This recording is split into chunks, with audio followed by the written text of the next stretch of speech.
Study करते हैं resistance. तो रेजिस्टेंस क्या होता है?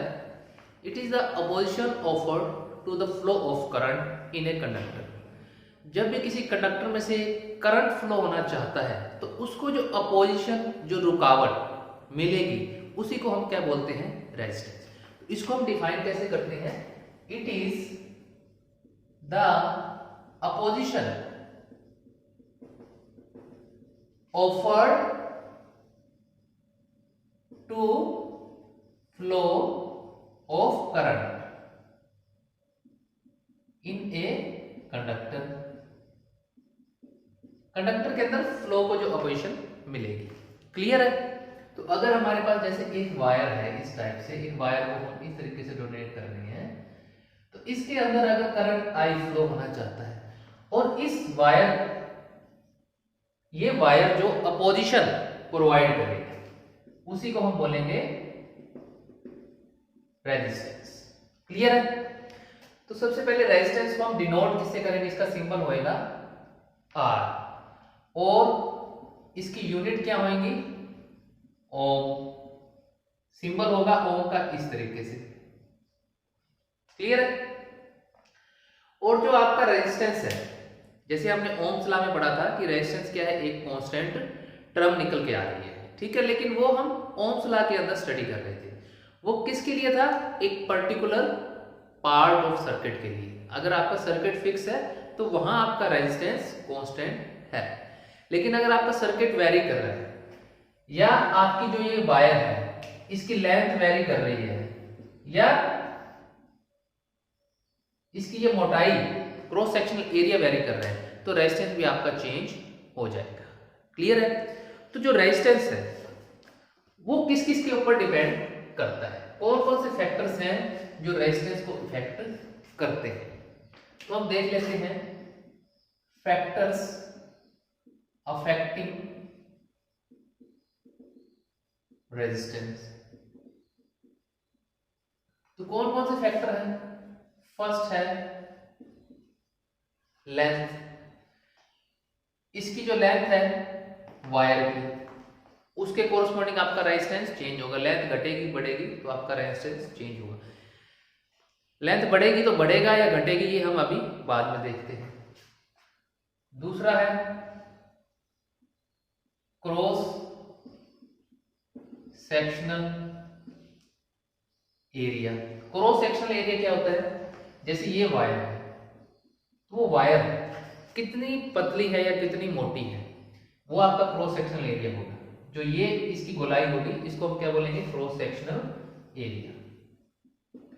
तो इसके ऊपर भी डिपेंड करेगा कि रेजिस्टेंस आपका बढ़ेगा या घटेगा। तीसरा है मटेरियल।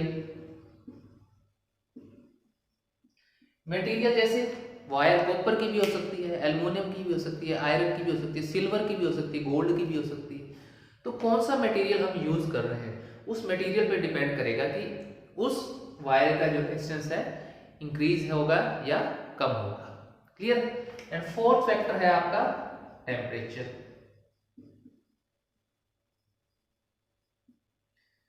तो टेम्परेचर के ऊपर डिपेंड करेगा। टेम्परेचर इंक्रीज हो रहा है तो उसके साथ रेजिस्टेंस इंक्रीज हो सकता है, या टेम्परेचर इंक्रीज हो रहा है तो उसके साथ रेजिस्टेंस डिक्रीज भी हो सकता है। तो ये डिपेंड करेगा अलग अलग मटेरियल के ऊपर कि टेम्परेचर के साथ उसका रेजिस्टेंस इंक्रीज हो रहा है या डिक्रीज। अभी ये जो चारों पॉइंट्स मैंने लिखे हैं, सिर्फ ये पॉइंट्स ही देख रहे हैं कि ये फैक्टर्स इफेक्ट कर रहे हैं। अभी हम ये नहीं देख रहे कि लेंथ कैसे इफेक्ट कर रही है। लेंथ बढ़ रही है तो क्या हो रहा है, क्रॉस सेक्शनल बढ़ रहा है तो क्या हो रहा है, मटेरियल चेंज हो रहा है तो क्या हो रहा है, टेम्परेचर बढ़ रहा है तो क्या हो रहा है। ठीक है, इसको हम धीरे धीरे जैसे आगे करते जाएंगे लेक्चर, तो वन बाय वन स्टडी करेंगे। तो ये जो फैक्टर्स हैं, इन फैक्टर के ऊपर ही बेस्ड रेजिस्टेंस के कुछ लॉज हैं, लॉज ऑफ रेजिस्टेंस। ये कह सकते हैं कि रेजिस्टेंस किस किस पे डिपेंड करता है। तो फर्स्ट जो लॉ है, जो रेजिस्टेंस है आपका, वो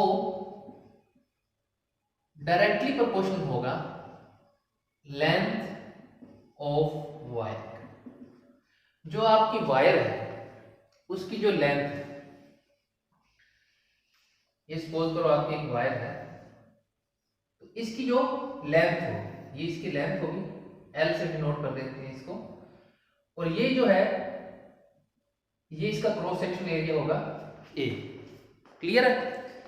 इसकी जो लेंथ है, जैसे जैसे लेंथ बढ़ेगी वैसे वैसे रेजिस्टेंस बढ़ेगा। इसको हम क्या लिख सकते हैं, आर प्रोपोर्शनल टू एल। इस प्रोपोर्शनल को आप सभी जानते होंगे, मतलब कि उसके जैसे जैसे बढ़ेगा तो वो भी बढ़ेगा, घटेगा तो घटेगा। दूसरा पॉइंट है इसका कि जो रेजिस्टेंस है वो इनवर्सली प्रोपोर्शनल होगा किसके, cross sectional area, cross sectional area. तो ये क्रॉस सेक्शनल एरिया जो है इसके इनवर्सली प्रोपोर्शनल होगा, यानी कि R प्रोपोर्शनल टू 1/A। ठीक है, A इज हियर एरिया। तो जैसे जैसे वायर मोटी होती जाएगी वैसे वैसे उस वायर का जो रेजिस्टेंस है कम होता जाएगा। ठीक है, उसमें इजीली करंट फ्लो करेगा, और जैसे जैसे लेंथ बढ़ेगी वैसे वैसे रेजिस्टेंस बढ़ेगा। अब यहाँ से लेके मैंने 5 मीटर तक एक वायर ले ली तो उसमें करंट फ्लो हो रहा है। एक यहाँ से लेके मैंने 5000 किलोमीटर तक वायर ले ली, तो इस एंड से 5 मीटर वाले में पहले पहुंचेगा करंट और 5000 किलोमीटर वाले में बहुत बाद में पहुंचेगा। तो इसका मतलब लेंथ जितनी बड़ी है उतना रेजिस्टेंस बड़ा है, और रेजिस्टेंस बड़ा है तो करंट कम होगा, रेजिस्टेंस हमेशा करंट को अपोज करेगा। तो इस तरीके से लेंथ जैसे जैसे बढ़ेगी वैसे वैसे उसका रेजिस्टेंस बढ़ेगा। दूसरा, जैसे जैसे क्रॉस सेक्शनल एरिया बढ़ेगा वैसे वैसे उसका रेजिस्टेंस कम होगा। ठीक है, तो ये दो पॉइंट हमारे पास यहाँ से निकल के आए। तो इन दोनों को अगर हम कंबाइन कर दें तो R proportional to L/A। Clear है? अगर हम इस प्रोपोर्शनल को हटाएंगे तो यहाँ पर क्या इंट्रोड्यूस करेंगे, एक कांस्टेंट। उस कांस्टेंट को हमने कह दिया रो, L/A, रो L/A।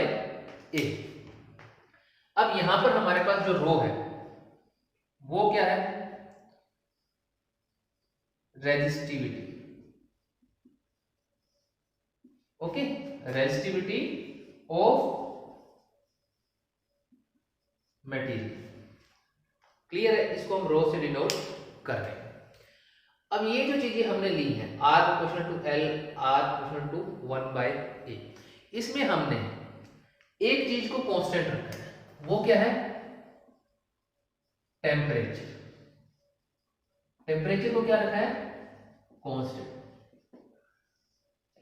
ठीक है, यानी कि टेम्परेचर चेंज नहीं होना चाहिए, लेंथ और एरिया चेंज कर रहे हैं तो टेम्परेचर कांस्टेंट रख रहे हैं। अगर टेम्परेचर भी चेंज होगा तो उससे अलग इफेक्ट होगा रेजिस्टेंस के ऊपर। तो इस लॉस के अंदर हम टेम्परेचर को कांस्टेंट मान के चल रहे हैं। तो ये हो गई इसकी रेजिस्टिविटी ऑफ मटेरियल। तो अब रेजिस्टिविटी क्या चीज है उसको देखते हैं हम। तो ये रेजिस्टेंस के लॉ आ गए, और यहां से हमारे पास ये फार्मूला आ गया, R is equal to rho L/A। Clear? अब हम देखते हैं कि रेजिस्टिविटी क्या है।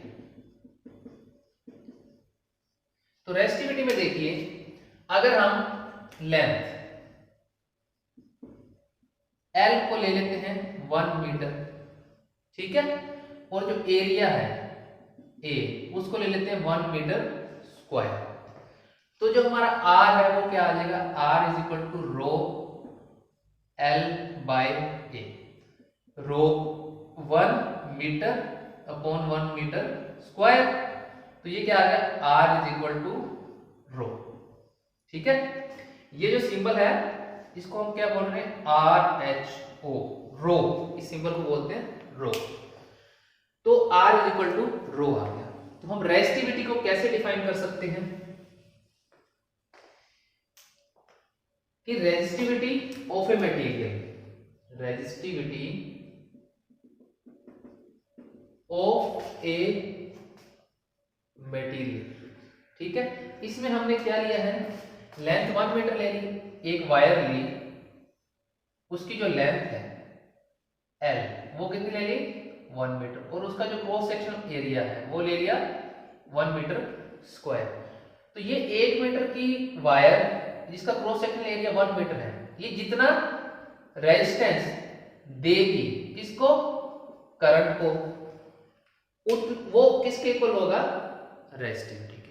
तो resistivity of a material is the resistance R offered by a 1 metre length wire having cross sectional area 1 metre square. 1 metre length की वायर और जिसका cross sectional area 1 metre square है, ये जितना रेजिस्टेंस ऑफर करेगी इसको करंट को, वो ही क्या होगी रेजिस्टिविटी। तो resistivity is equal to R। Condition क्या है, L is equal to 1 metre, A is equal to 1 metre square. तो ये रेजिस्टिविटी की डेफिनेशन हो जाएगी।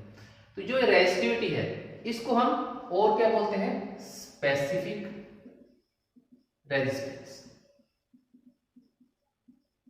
क्या बोलेंगे इसको, specific resistance. Specific means constant है, रेजिस्टेंस तो आपका चेंज हो रहा है लेंथ और एरिया के हिसाब से, लेकिन रेजिस्टिविटी चेंज नहीं होती। एक मटेरियल के लिए रेजिस्टिविटी फिक्स रहेगी एक पर्टिकुलर टेम्परेचर के ऊपर।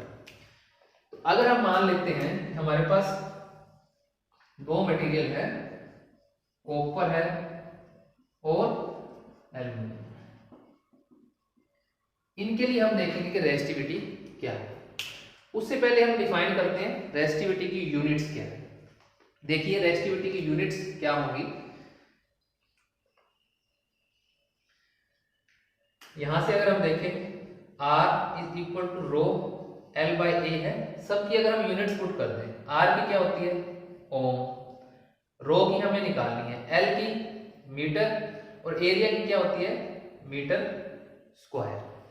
तो 1 मीटर से स्क्वायर कैंसिल हो जाएगा, तो रो इक्वल टू क्या आ गया ओम मीटर। तो जो रो की यूनिट आई, रो की यूनिट वो क्या आई है ओम मीटर, ये इसको लिखेंगे हम ओम मीटर। तो इसको याद रखिए आप कि रेजिस्टिविटी की यूनिट ओम मीटर होती है।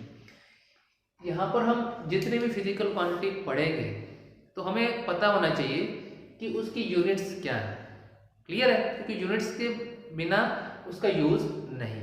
तो रेजिस्टिविटी की यूनिट ओम मीटर है, यहाँ लिख देता हूँ इसको मैं ओम, क्लियर है। अब हम बात कर रहे थे दो मटेरियल की, ये जो सारी चीज है ये कब मानना है हमने, एट कांस्टेंट टेम्परेचर। टेम्परेचर आपका कांस्टेंट रहना चाहिए, तभी हम रेजिस्टिविटी की बात करेंगे। अब हम दो मटेरियल ले रहे हैं, कॉपर एंड एल्यूमिनियम, और हम टेम्परेचर जो हम ले रहे हैं वो मान के चल रहे हैं लगभग 20 डिग्री सेल्सियस। तो 20 डिग्री सेल्सियस के ऊपर जो कॉपर की रेजिस्टिविटी है, रेजिस्टिविटी ऑफ कॉपर, वो लगभग 1.732 इंटू 10 की पावर माइनस 8 यूनिट क्या है ओम मीटर। और जो आपका एल्युमिनियम है इसकी जो रेजिस्टिविटी है वो लगभग है, रेजिस्टिविटी ऑफ एल्युमिनियम 2.68 इंटू 10 की पावर माइनस 8 ओम मीटर, क्लियर है। तो आप देख सकते हैं जो एल्युमिनियम की रेजिस्टिविटी वो ज्यादा है एज कंपैरिजन टू कॉपर, यानी कि कॉपर में इजीली करंट फ्लो होगा, किसके कंपैरिजन में, एल्युमिनियम के कंपैरिजन में, क्लियर है। और ये जो वैल्यूज आई हैं दोनों, ये किस टेम्परेचर के ऊपर है, 20 डिग्री सेल्सियस के ऊपर।